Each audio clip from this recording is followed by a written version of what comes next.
everyone. Welcome to the ILN Talk Show, a free space to discuss different developments in Muslim-majority countries and beyond in the hope of promoting a Muslim case for freedom. My name is Tasnim Idriss, and I am the editorial associate of the Islamic Liberty Network, and this is actually our 6th episode. You can find all of our other episodes in our YouTube channel and Facebook page, the Islamic Liberty Network, and we discussed several opinions and several topics with different guests from all over the world.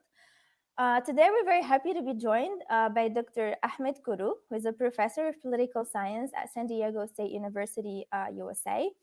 This episode is dedicated to discussing his recent book entitled Islam, Authoritarianism, and Underdevelopment, a Global and Historical Comparison, which actually became the co-winner of the American Political Science Association's International History and Politics Section Book Award. This book, as well as his recent book, were translated into several languages like Arabic, Turkish, and French. Mr. Kuru, very happy to have you with us today. Thank you, Tasnim. It's my pleasure to be with you. Great. Thank you for being with us. So your book is definitely a must-read for the students of political sciences, history, international relations, and anyone who's interested in these topics. But as you know, there's like many other books out there who talked about this issue, the backwardness of the Muslim world.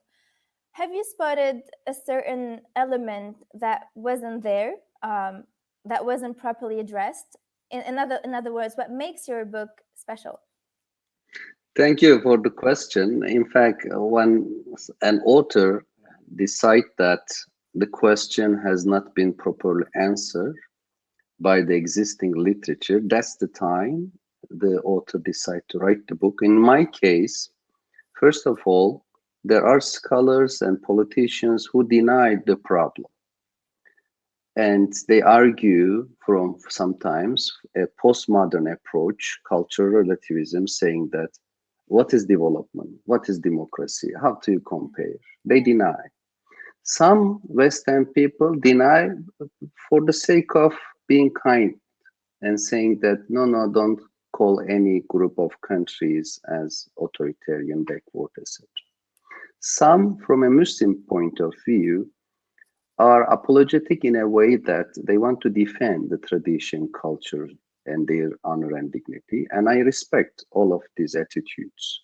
But my take on is that for being kind and also respectful as a Muslim to my tradition, I need to be critical to make it better, to reach a better level. So that's the first step, to acknowledge the problem. For many years, I myself wrote on Islam and democracy, showing that oil rent rather than certain ideas and theologies cause the problem of authoritarianism. But I reached to a point that it is more effective for the Muslim countries to discuss authoritarianism, underdevelopment, ideas, culture, tradition, history. That's one thing, to acknowledge the question. The second step is the answer. And many from Orientalists in academia or Islamophobes in political realm, from the Republicans in the US to certain secularists in the Middle East, they blame Islam. And this has been very weak argument for at least three reasons. One is that Islam has a golden age. We're perfectly compatible with Islam. We can discuss later on. Second, there is even cutting-edge philosophers like Ibn Khaldun and very major cities like Istanbul, even after the 12th, 13th centuries. And then finally, even today, there is a variation. We have democracy in Tunisia, Indonesia, Senegal. So Muslim world is not a block of authoritarianism. Sure. So this is the weakness of essentialism. And then the colonial argument seemed to be weak for many reasons. Chronologically, colonization came after the problem began and many other reasons. So then my contribution would be, that was the plan, and I hope at least to a certain extent achieve by the book. Let me show you Islam, Authoritarianism, and Underdevelopment. Sure. That's the cover page, which shows three philosophers together, Greek, and then Ibn Rushd, or a Muslim, then Renaissance philosopher. The idea is that pre-Islamic, Greek, Sasanian, Hindu, and other civilizations were very well received by Muslims. The Muslims make their own contributions, then taught certain things, including philosophy, including many crops and agricultural products, including many institutions to Europe. Therefore, there's a continuity. That's what the books from the cover to the end argue and claim for, criticizing Islamophobic or post-colonial arguments. It makes, therefore, a contribution, responding briefly to your question. First, acknowledging and emphasizing the problem exists. Second, it's neither Islam nor colonization.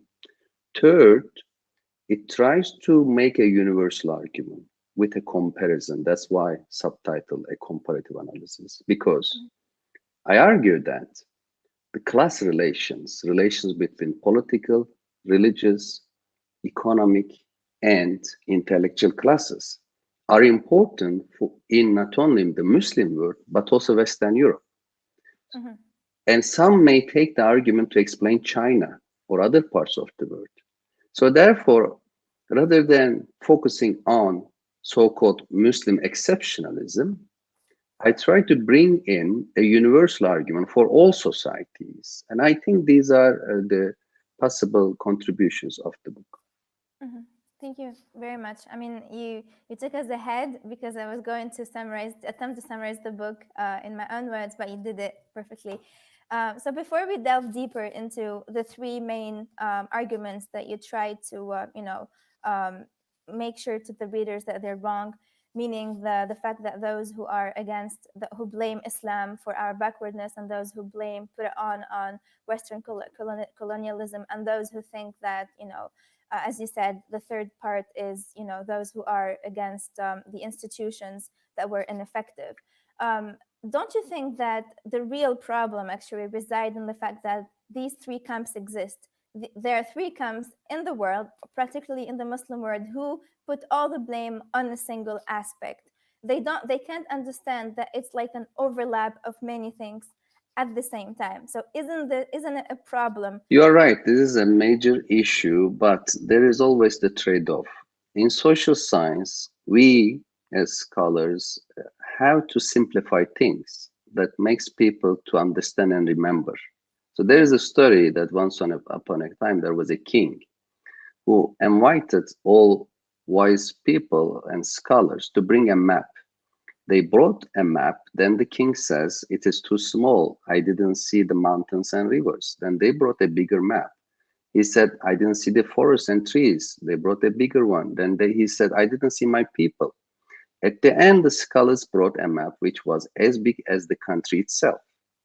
It was very big and explaining everything, but it is useless because who needs a map which is as big as the land itself?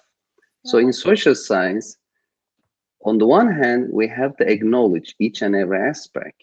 But on the other hand, if we do so, no one will read 10,000 page long books. So simplification is required. That was my challenge because on the one hand, I have to deal with structural aspects. Religious structure, how after the 11th century, a Sunni orthodoxy, and how after the 15th century in Safavi Empire, a Shia orthodoxy established and marginalized other views, how certain ideas of Ghazali, Mawardi, Ibn Taymiyyah promoted the notion of religion, state brotherhood. That's in addition to economic structural factor, geographical and military, Crusaders and Mongols. But at the same time, there is agency. Despite the structural barriers and constraints, individuals always have some free will. And Muslim leaders, and I call them ulama and the military state authorities or ulama state alliance, in many centuries, they had the chance to have better policies, but they failed. That's why I really need a historical analysis, chapter by chapter, century by century, showing the combination of both structure and agency. So referring to your question, yes, those who blame Islam, colonization, and institutions, one mistake they made is just single out a single thing. Absolutely. In my case, I'm trying to bring them together with the notion of ulama-state alliance, because ulama-state alliance has certain association with particular understandings of Islam, which are today not compatible with democracy. For example, on women's rights, minority rights, the idea of caliphate, the idea of imposing Darul Islam, Darul Harb, etc. Certain post-11th century so-called Islamic ideas are not compatible. So at this point, when an Orientalist or essentialist read my book, she would find certain ideas similar and can embrace. Similarly, I list and document the colonial destruction, how many slavery, exploitation, plundering, etc. So therefore, a person who emphasizes colonialism can also find documents in my book. You're trying to be appealing to every category so that you get them to turn the page and then get yes, yeah. You are right. In fact, I didn't intend to be so comprehensive to appeal, but that's the result. That's why, interestingly, for example, no, there's no wrong about this. I mean, there's nothing wrong. Yes. Yeah, you're right. And also the unintended or intended, that's the result because of that. In Iran, there are many readers, they translate the book to Persian. Tehran Times make it front page. Although I'm very critical of the ulama-state alliance, they find certain aspects of the argument interesting. So the book has been and will be translated to Arabic, Bosnian, Persian, French, Urdu, and German. So, and engage with different discussions. And we have to avoid monocausal argument by singling out a single factor. But at the same time, I think when we compare post-11th century Muslim world and pre-11th century Muslim world, in 8, 9, 10, 11 centuries, the Muslim world had a golden age, progressive intellectuals, progressive merchant class. And one of the key factors was the separation between ulama and the state. That's why I emphasize it. That's what I put it at the core of many factors. And if this core change, I hope in the future, many things will be better in the Muslim world. We really need a separation between ulama and state. Ulamas should be more moral, ethical, be able and willing to criticize the government. I mean, the decline started when they were allied directly to the state and they were completely independent and they were like dictated upon. So there were no independence whatsoever. So that's why they started to, be literally the voice of the state, and the decline started from there. And these states are mainly about military, forces, and they did not value culture and history. And, basically you talked about this a lot in your book. But back to the argument of the essentialists. So you perfectly showed how Islam is compatible with development, and how when Europe was sinking in its dark ages, Muslims were thriving in every way, and this is mainly thanks to the independent scholars like Ibn Rushd and Ibn Sina. And I really like the fact that you called him Ibn Rushd, because there's an attempt to westernize the name and to Latinize it. They call him Averroes, same as Avicenne, Ibn Sina. That's another story for another day. But still, just it's actually not another story for another day. It's at the heart of what we're talking about, because all the discoveries of the West were based upon the discoveries of Muslims during their golden ages. But just putting this apart now, don't you think that those who are blaming Islam for our backwardness are actually rather criticizing those who perverted the true teachings of Islam, and who are imposing things that are alien to Islam and calling it Islamic? Like, for example, Muslim rulers denying the right for education for women, forgetting that we have amazing Muslim scholars, women scholars in our golden ages, or people who are criticizing those who are intentionally criticizing Islam and being paid by Western agenda. So, don't you think that this is their point? Can we address this? Yeah, excellent. I think there are three questions in your question. Let me very briefly emphasize each of them, since we have limited time. First of all, the ulama as Islamic scholars need to be separated from the state, but philosophers, polymaths, natural scientists receive patronage in the Muslim Golden Age. It was not problematic. Even Ibn Rushd in Andalus or Spain at the time received patronage when he wrote the exegesis of Aristotle. Yeah. But it was not a problem because philosophers were a diverse group of people who did not impose an orthodoxy, who did not claim anyone as apostates or infidels, who did not provide religious legitimacy to the governing ruler class. But after the 11th century, when ulama as Islamic scholars started to receive patronage, it was a problem because they define an orthodoxy, Sunni or Shia. They define many dissenting views as apostasy and punished, sometimes by death. And they provide religious justification to the ruling class, and the masses listen to them. The philosophers didn't have that impact on the masses to glorify, sacralize the king or the emir or the padishah, shah. So that was the difference, because a major critique I receive is that when I said ulama state were separate from 8th to 11th century, many people say, what about Ibn Sina, Farabi? They received patronage of House of Wisdom in Baghdad, or even Ibn Rushd. That's the difference. I myself work in a state university, but I don't defend an orthodoxy and I don't sacralize US government. That's one thing. And the second question you ask is, you are absolutely right that certain original Islamic ideas were, for example, very egalitarian. Islam came with the notion of refusing racial differences. Bilal Habashi, an African former slave, was a companion of the Prophet, and in comparison to Persian, Roman, and Hindu societies, Islam and Muslim societies were much more egalitarian. But unfortunately, rather than taking this to a step forward, for many reasons, Muslims took a step backward. And I explain in my book that Sasani ideas were very important on this. Mawardi, for example, a very crucial 11th century Muslim scholar, Shafi Qadi, he wrote Ahkam Sultaniya, still the only major book on caliphate theory.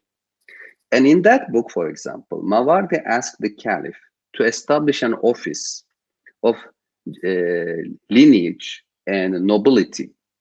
And the office would keep record of noble women and prevent them from getting married with not noble men. So this is contradictory to what we understand in Islam from history to present. But why did Mawardi write that? Because he was very influenced by old Persian Sasani ideas.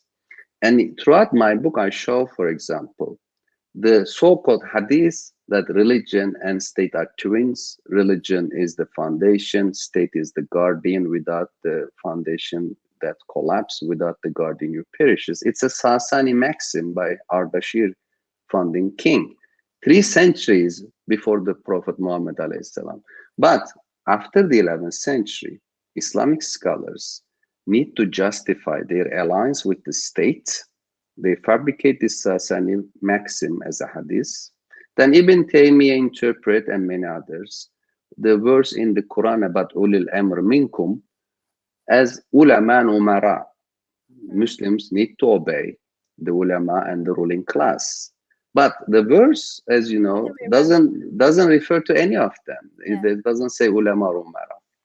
So that's the challenge at this point that makes me hopeful, because many ideas about gender inequality, authoritarianism, they seem to be Islamic, but when you dig, when you analyze, you see that they are man-made and very much constructed.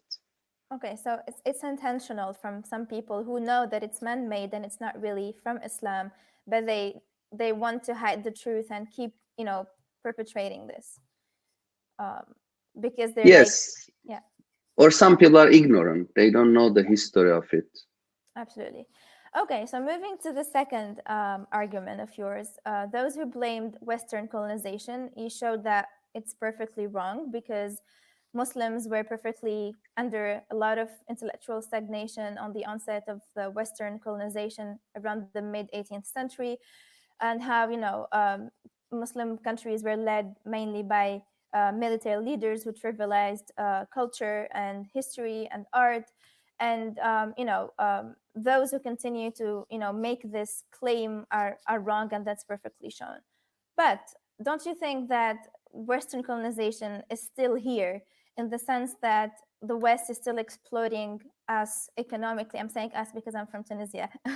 They're still exploiting us economically and even politically. I mean, you've seen what happened with the Arab Spring. They tried in every way to completely thwart it and completely throttle it. And you see the crisis in Syria. So they are attempting to end any attempt for a change because they know that they won't control the area anymore, and they want their leaders to be there in every Arab or Muslim country. Don't you think it's something that should be addressed? It just can't be bypassed. So I really need 1 hour to answer. It's a very complex question. I still have But time. yeah, okay, then let me emphasize certain points. On the one hand, yes, definitely. For the last 2-3 centuries, if you go to Indonesia and India, it's even longer. The colonial history, colonization, destroy institutions, exploit resources, killed people and dominate. And that's the whole idea. I have a book in my library published in 1910, a century ago. It says white man's burden, and map a word map with black, the colonized part, and the white, the Western Europe and North America. And the white man argued that it's a burden. No, it was not a burden. It was your decision, choice to exploit the others. Yeah. That's a fact. But the reason why I ask Muslim not to focus on that per se is the following. Normatively, if you keep blaming others, you forget your homework, your way of dealing with your internal domestic problems and solve them. That's a distraction to focus too much on what others did to you. Second, what makes the Muslim world so weak to be able to dominate it by the Western Europeans? It is not military weakness, but it was institutional, schools, or ideas and ideologies, and the way ruling urban areas and many things. When the European colonizers came, Muslims were in economic and intellectual stagnation that they could not respond. It was very different from Mongol invasion, because when the Mongols came, Muslims were militarily weaker than Mongols, but stronger than on all other grounds. As a result, the Mongols were converted to Islam, and Muslim societies flourished and geopolitically became even more powerful after the Mongols. But the Europeans came not only with military violence, but also with better institutions, sophisticated ideas that Muslims were not able to respond, because Muslims already had a stagnation that makes them weaker. Another point is that all around the world, including China, India, many major countries were colonized. In the last 50 years, they found many ways to get developed. South Korea, and so the Asian tigers. In terms of democracy, Latin America made relatively better than the Middle East. So therefore, colonization is not a single result. Many countries in the world find ways, and it's time for Muslims to find their own ways to solve their problems despite colonization. The second point is that, interestingly, the foreign invasions always made ulama state alliance stronger. Because when the Crusaders and Mongols came and killed people, massacred millions, especially Mongols, Muslims turned their face to military heroes. Saladin, Ayyubis, Mamluks, and that's normal human instinct. When you are attacked, you don't seek for culture, art, music. You Survival. seek for a military hero. And that helped the militarization of the Middle East, the foreign attacks. Colonizers also created trauma that Muslims lost their self-confidence. And now, when they hear people like me saying that, oh, is he brainwashed by Western? Is he too much American? But that wasn't the case in early Islam. From the time of the Prophet ﷺ to 11th century, Muslims had very deep self-confidence. Whenever they see something, they pick up, they learn, and they teach a better version. Today, once again, they really need self-confidence and really leave conspiracy theories, believing that there is always some conspiracy against them. No, you should put hard work, learn from others, make it better. And let me conclude saying that Muslim world and Western Europe had so many exchanges throughout many centuries. Muslims learned paper making in the 8th century from China, and they taught it to Europe. It took 4 centuries for Europeans to start producing paper. That's why, because of this 400 years gap, when Muslims had libraries with hundreds of thousand books, Western European libraries had less than a single thousand books. True. But then the roles became reversed. They developed printing press, and we waited 300 years. And I think it's time right now to really learn from them, develop, and stop making excuses and defining ourselves victims. Just making hard work and be innovative and creative. Speaking of the printing press, I think it's a great analogy to speak about what's happening. Do you think that, I mean, back then, the Muslim leaders back then did not want it to come to the Muslim world because they thought of it as a threat. If books are going to be all around, our countries, then it's gonna, it's gonna be like a threat to our leaders because people will be knowledgeable and educated in all of these things. Don't you think that the mentality is exactly the same for our leaders? They want to deny us, any, opportunity for knowledge and to educate ourselves. They just want to keep being in charge and thwart any revolution or any attempt to reform or anything like this. Isn't it the same mentality that led us to decline in the first place? I agree. So there is a very important anecdote about the Mahmud of the Ghaznavi, an 11th century Central Asian Turkic nomadic warrior state ruler. Mm-hmm. He was ruling Balkh of Afghanistan. At what time Balkh was like Paris of today. Okay. And then when this Mahmud left with his army, another army of Karanids came, occupied. The people of Balkh resisted. And then meantime, the marketplace was burned during the fighting. Ghaznavi Mahmud came back with a stronger army and the occupiers left. Instead of congratulating the people, he yelled at them saying that, why did you fight? You are the people who are not supposed to use arms. Whenever an army comes to occupy, just obey. That's your obligation to obey. And then he asked them to be like children or like slaves. Yeah. And then really removing their ability to resist. This anecdote became a reality under the Seljuks, then later in the Ottomans, asking the people, calling them re'aya, like the folk, and asking them, dividing in 2 classes. One class was the military class, ruling class. Ulama is part of it. Mm-hmm. They carry weapons, they make laws, they make politics.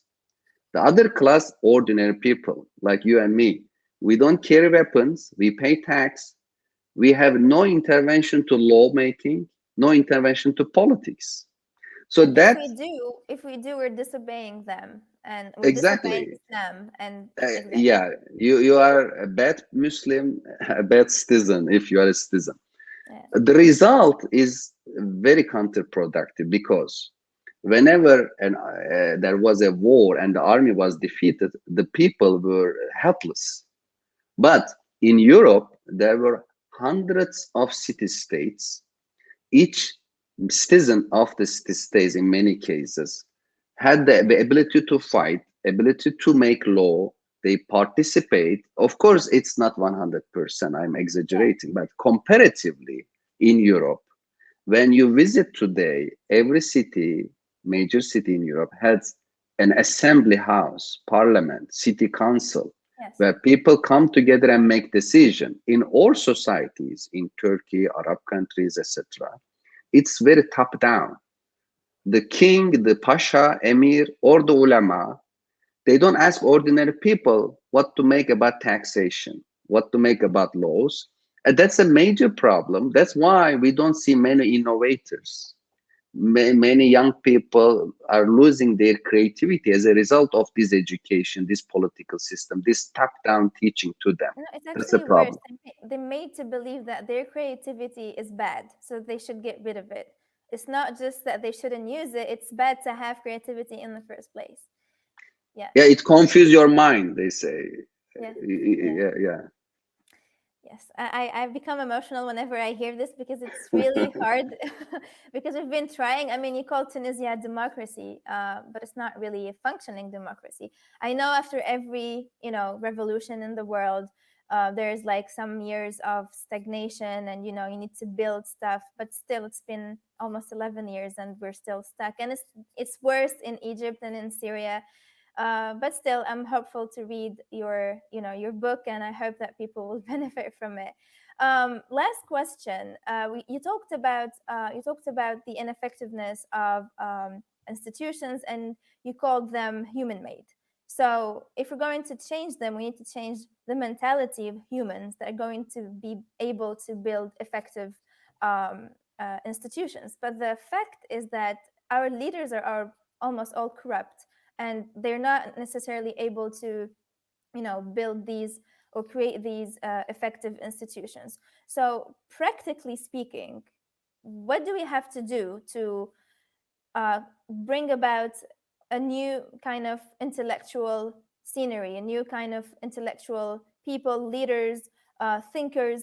Practically speaking, I know this is the solution. Everybody knows this, but practically speaking, what should we do to be part of this change? Because anytime we try to do something like this, we're thwarted. We're completely stopped.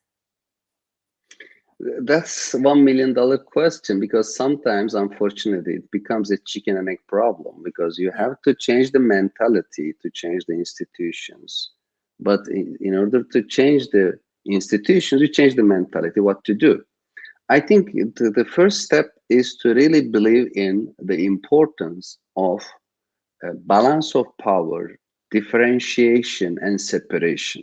Mm-hmm. Totalitarianism is the very wrong idea. Following just one man or a female leader and believing that this religious leader or that political leader will bring us the solution is the real problem. In Muslim world, you have many tariqas, religious communities, political parties who just follow a single leader, even secularists. Yes. Look, in Turkey, That's Kemalists believe amazing. that Yeah. Mustafa Kemal Atatürk is the biggest teacher, biggest military hero, biggest everything. It's beyond criticism. He's like Mehdi. Yeah, Yeah, same as Bourguiba here. Here, Bourguiba, yes. it's the same thing. And or Islamists and seculars are not very different on this point. This is very wrong, because from an Islamic point of view, God has many names we call Esmail Husna. Yes. And each isim has a reflection. And science, arts, even politics, all of them is a reflection of God's names. Yes. From a secular point of view, division of labor bring justice, efficiency, and fairness. Because look, as a professor, when I grade my students, if I look at their religious identities, it is corruption, it is immoral. Yeah. Or if I look at their wealth and receive money for them, it is unacceptable, right? So this is a simple example, but everything is in the Muslim world, even in Western countries, to a certain extent, too much mixed up. Mm-hmm. We have to separate them. Soccer teams in a soccer league should be separated from business in order to really focus on a fair game and playing well and not rigging the matches for money. Religion should be separated, otherwise imams become corrupt, unethical people. And academia, as I said, should be governed by its own rules and its own principles. So then the result is not only separating religion and state, but also separating each of them, religion, academia, sports, culture, politics, economy, from each of them. Of course, they are connected. Of course, there are overlapping boundaries, but each has its own principles. To be ethical, just, and efficient, you govern that area with its own principles. So when Unfortunately, I'm sorry to interrupt you here, but when you say yeah, separation, you mean separating, for example, not appointing an imam as a leader or a governor, but still we can use the jurisprudence, the Islamic jurisprudence in our everyday life, right? So that shouldn't be separated because there are many people who are against that as well. yeah, yes and no. Okay. So, okay, on the one hand, Islamic jurisprudence may inspire individuals, institutions, but who makes the jurisprudence? According to Abu Hanifa, Ray is important. Ray means an expert, a person with wisdom, make a decision on a particular case. Yes. But after Imam Shafi bring usul fiqh, the method of jurisprudence with Quran, Hadith, Ijma, Qiyas. Yes. In this four, where is observation? Where is rationality? There is no space for them. For example, we discuss population control in Tunisia. Do we need birth control or not? If you ask classical faqih, they say, look at the Quran. Does this say anything about birth control? No. Look at the hadith. Yes, there is one hadith says that you have to get married, make children. I'll be proud with them. Yes. Yeah. But okay, I respect that. But where is the data? In Egypt, for example, for 1,000 years, the population was between 5 million, 10 million. Only in 20th century, it reached to 100, almost. Why? Because with modern medical techniques, alhamdulillah, less infant mortality, more people. But is Egypt able to feed 100 million people? 95% of the land is desert. There is no data about observation, no rationality, no point of calculation, cost and benefit analysis. And I think the result would be misleading. Therefore, if you see Islamic jurisprudence something inspirational, you need to bring experts of different fields to the table with observation and rationality when making decision. Second, jurisprudential ideas and state law are different things. Because state law is and should be made in parliament with the participation of the representatives of the people. Because normally the faqih, the jurists, do not agree on everything. They disagree on most things. Yes. At the end, the state law should be made by the people, if we believe in democracy. If someone believes that law is made by a faqih, it is Iran, it is Khomeini, it is Walayat al-Faqih. So then don't say democracy. It is Iranian mullah system, which has many problems. Right now, it's not working model. Yes. But when, some people, even concerning Islamic jurisprudence, they think it's a matter of ijtihad. So you still can, neglect some things and come about with something else according to the context. So it's not final. But some people completely, don't want it to happen, and they think it's part of the backwardness of Muslims. Anyway, that we're still talking about so many things at the same time, but still. Yeah. Very basically, it is not the reason for the backwardness, because it is a result of it. If we were not that stagnant intellectually, our fiqh would be much more creative, much more dynamic. Abu Hanifa's fiqh, which was much more dynamic than we have today. Yes. And in the future, the only way is, first of all, to stop calling Muslims as apostates. Because you know the term elfaz-ı küfür in Turkey is very famous. Whatever you say, they say, oh, it's a lafz-ı küfür. But who decides what is lafz-ı küfür? If you say that there is freedom of speech, if there is no freedom of speech, how can we reach the truth?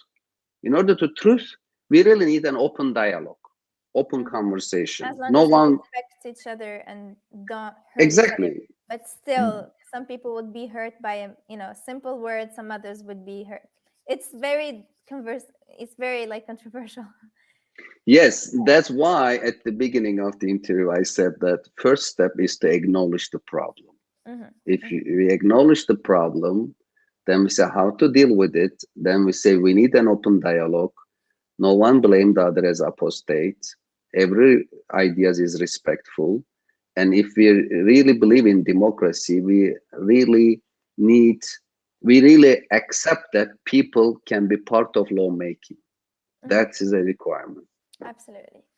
All right. That was really fascinating. I don't know if you want to add anything before we conclude on the book or on any other thing that you want to add. No, Tasnim, that was really a fruitful discussion. I really enjoyed. Thank you very much. Thank you very much. Okay, thank you for being with us today. I hope that our viewers benefited from this discussion as much as I did, and looking forward to having you again on the ILN Talk Show, maybe to discuss your future book. Who knows? One thing maybe I can say that the book is now being translated into Arabic, and the Arabic readers will be able to read, inshallah. Right. Thank you very much, and goodbye. Salam. So.